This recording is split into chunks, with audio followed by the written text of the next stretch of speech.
This storybook is called Marvel Avengers, Captain America.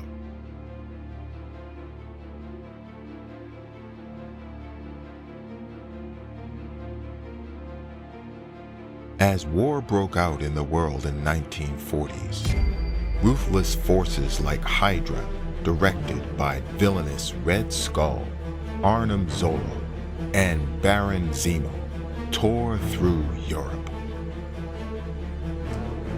The world needed a hero, someone to stand up and fight for all the people, and no one would have ever guessed who that hero would be.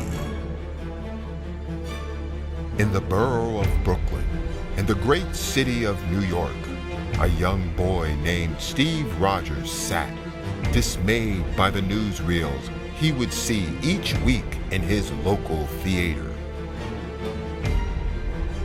War was engulfing the world, and it seemed like no one could stop it. Steve watched as evil swarmed.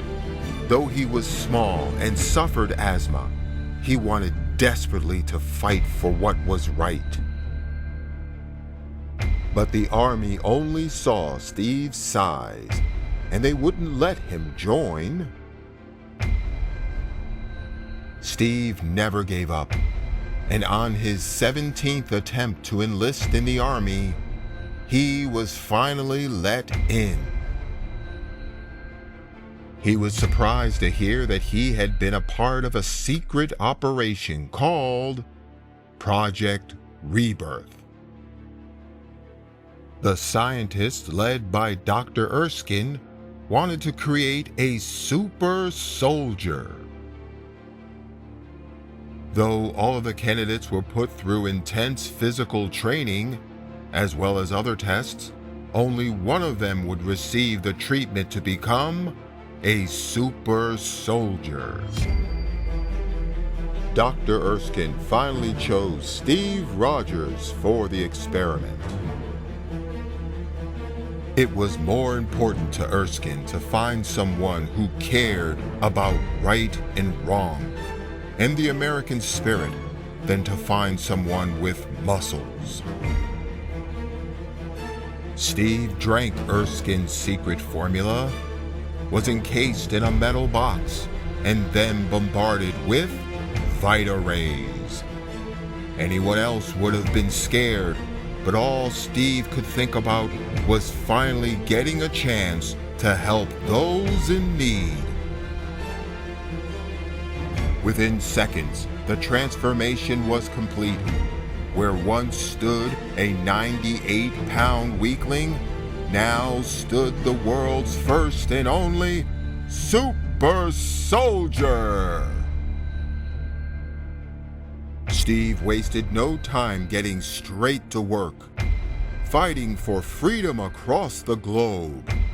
Nicknamed Captain America by both the Army and the press, Steve helped to turn the tide of the war and beat back the evil forces running wild.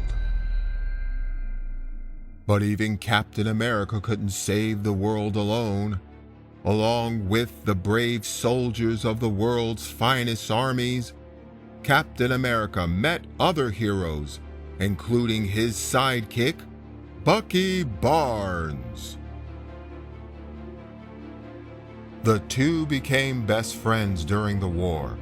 Their friendship would last far longer than either of them could ever have imagined. Near the end of the war, Captain America and Bucky tracked Baron Zemo to his family castle. Steve wanted to stop the villain, but Zemo would not be stopped so easily. Zemo's castle was loaded with deadly defenses, but by working together, Steve and Bucky overcame them. Just as they grabbed the Fiend, Zemo launched a powerful rocket towards New York City. Steve's home was in danger. Thinking fast, Steve jumped onto the rocket, taking him far into the sky and far out to the sea. He broke the rocket's wings just in time, causing it to fall harmlessly into the freezing ocean below. But the victory came at a price. Steve had fallen into the cold waters as well. He would remain in the icy depths until he was found, many years later, by a group of heroes like him, a group inspired by him, none other than the Avengers. While Captain America would have countless adventures, as a part of the Avengers, one thing never changed. Behind Captain America's shield, Steve Rogers would always remain just a kid from Brooklyn who always wanted to do the right thing. And this storybook is called Marvel Avengers, Captain America.